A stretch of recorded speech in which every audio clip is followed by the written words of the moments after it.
So what we really wanted to do, like I said, is we kind of wanted to bake the normal map for the gear, right? One of the things we started showing off, of course, was the shading menu, right? The shading menu. Now remember, if you haven't gotten text tools yet, go to the internet. It's in the previous video. Just Google search text tools for Blender. It'll pop up one. There's like a Git Road or something like that, or there's basically a site. You see it in the first video that you can get it from. It's a free download. It's a zip file. And remember, if you need to, you just go to Edit Preferences, and this is in the original video also, right? You just go to Edit Preferences, Add-ons. You go to Install, and then you just go find, like in your download section, you'll see if you've downloaded the zip, there's a Text Tools Blender zip, and you just double click on that, right? You just double click on that or install add-on, and we're good to go. All right. So that's kind of one of those things that we want to do, right? To install that. And then, of course, you just make sure to say, maybe type in text, right? TEX. And you see it'll eventually narrow down, and you'll see there is a Text Tools add-on there now if you install it. And you just check it on. And then you'll have your text tools, right? And that comes with some cool UV and wrapping tools that we'll see possibly in later projects, definitely for the Modeling B class that we do. But also it's got the normal mapping, right? It's some easy baking tools that make our life easier to bake stuff. So what I want to do, and you see the shading menu, of course, our shading workspace is definitely a bit different than the normal one, right? We see the viewport here. It's got material preview on.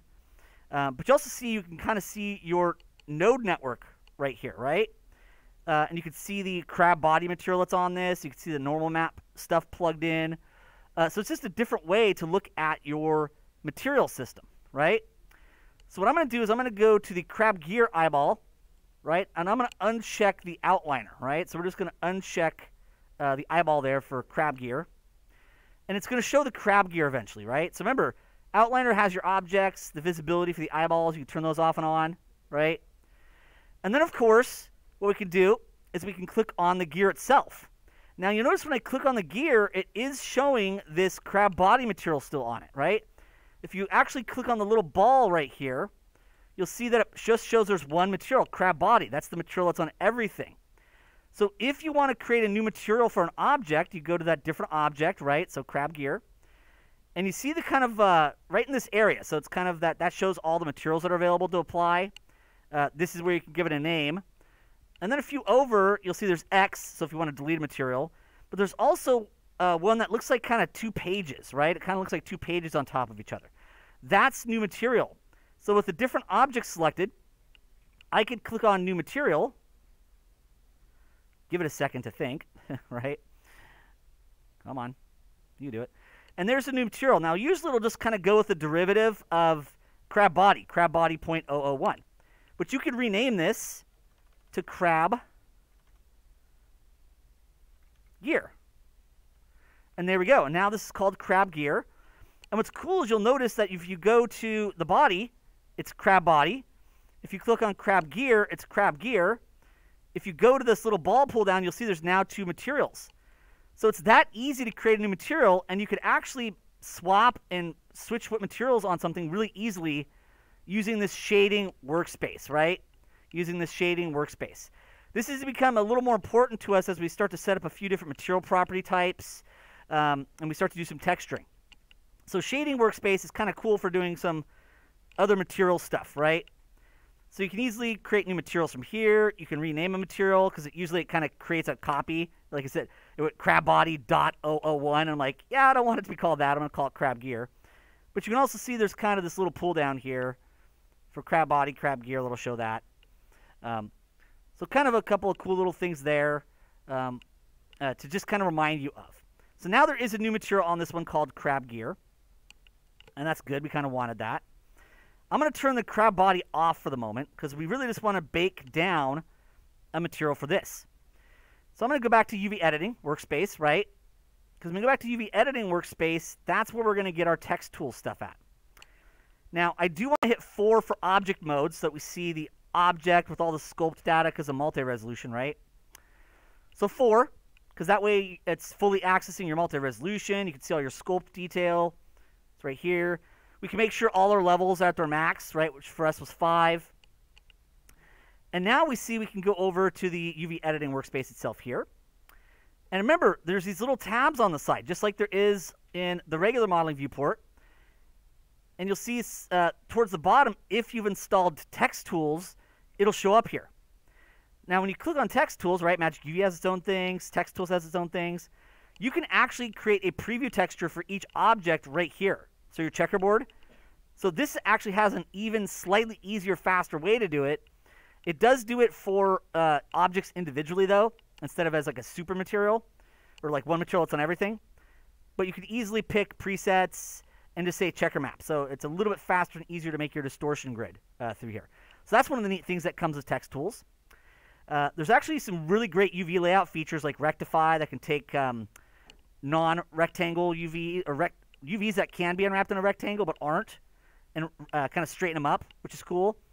You can rotate degrees or kind of have it sort stuff. So there's some neat stuff in here. Stuff we haven't needed yet, but it does. Text Tools comes with this.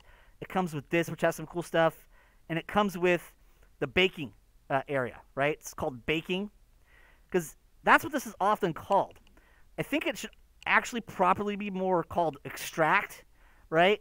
But it does take some time to process it, which, you know, like baking a cake or anything like that kind of takes a little bit of time to cook it, right?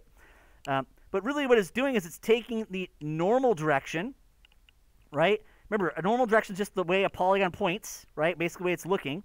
It takes that and it gives it a color, right?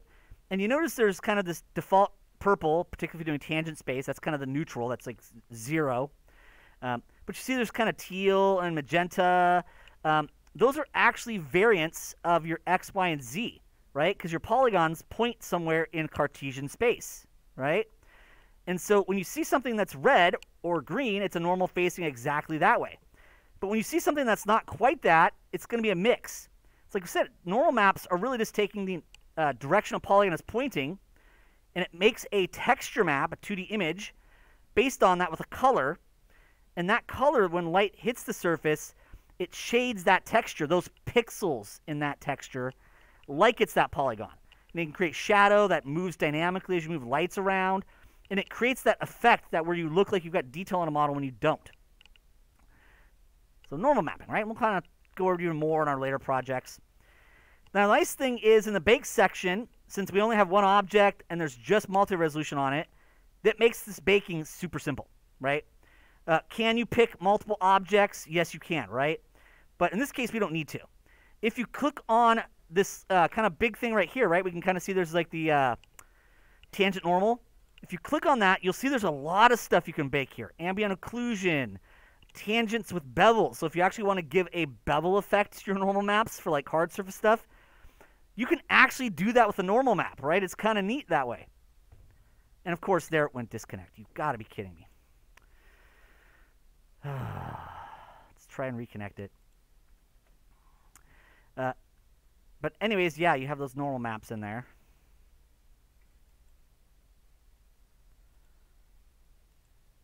Come on, reconnect. What's going on?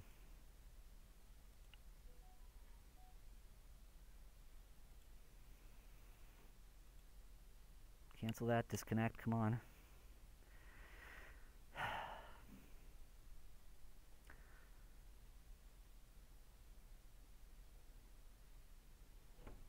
I hate this TV. This TV is the worst. All right. Come on, reconnect. Don't want to have to start this over again. A minute delay in the video is not the end of the world, though, so hopefully... Really?